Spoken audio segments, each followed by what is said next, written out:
لو سألتك وقلت أنت بتحب البداية ولا النهاية؟ هترد وتقول إيه؟ مش عارف، بس البداية بتكون جميلة والنهاية بتكون صعبة. طيب تمام، خليني أسأل سؤال تاني بصورة مختلفة. البداية الجميلة سريعة ولا النهاية السريعة الحزينة؟ مش فاهم السؤال. هو في نهاية سريعة حزينة ونهاية بطيئة سعيدة؟ طيب خلينا نبدأ من هنا ونقول أهلاً بيكم في فن العلاقات. خلينا متفقين إن دايماً أي شيء يبدأ بسرعة بينتهي بسرعة. خلينا نتخيل مع بعض إن في فلوس جت بسرعة وإنت غير مؤهل إن إنت تدير الفلوس دي وتحطها في مكانها السليم. هتبدأ تصرف بصورة عشوائية وهتخلص الفلوس دي بسرعة. تمام. خليني أسأل حضرتك سؤال تاني خالص. اتفضلي. إنت بتحب الفاكهة؟ طبعاً. وبمناسبة إن إحنا في موسم البطيخ، أنا بحب البطيخ جداً. هل ممكن نزرع البطيخ في خلال شهر وتكبر وتبقى مسكرة وجميلة وتاكلها كلها؟ لا طبعاً، دي بتاخد فترة وليها كمان أوقات ومواسم للزراعة.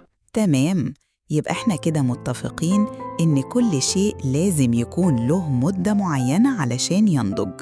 هو ده برضو الحب. الحب السريع بينتهي نهايات سريعة.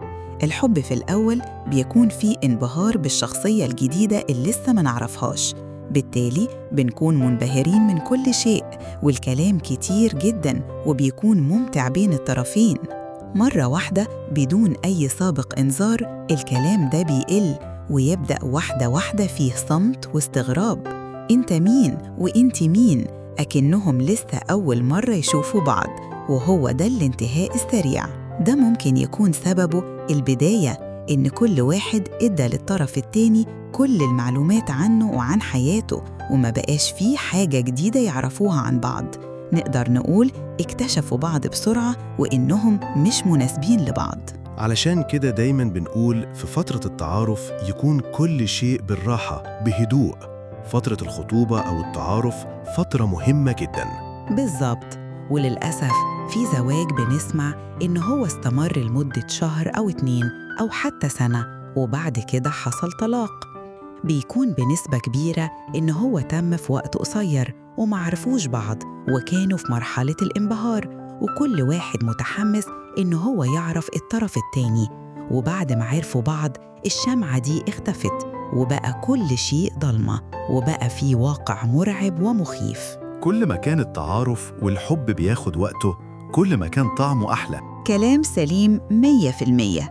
شكراً ليكم وأتمنى الكلام يكون مفيد، ونتقابل قريب في موضوع جديد. سلام عليكم.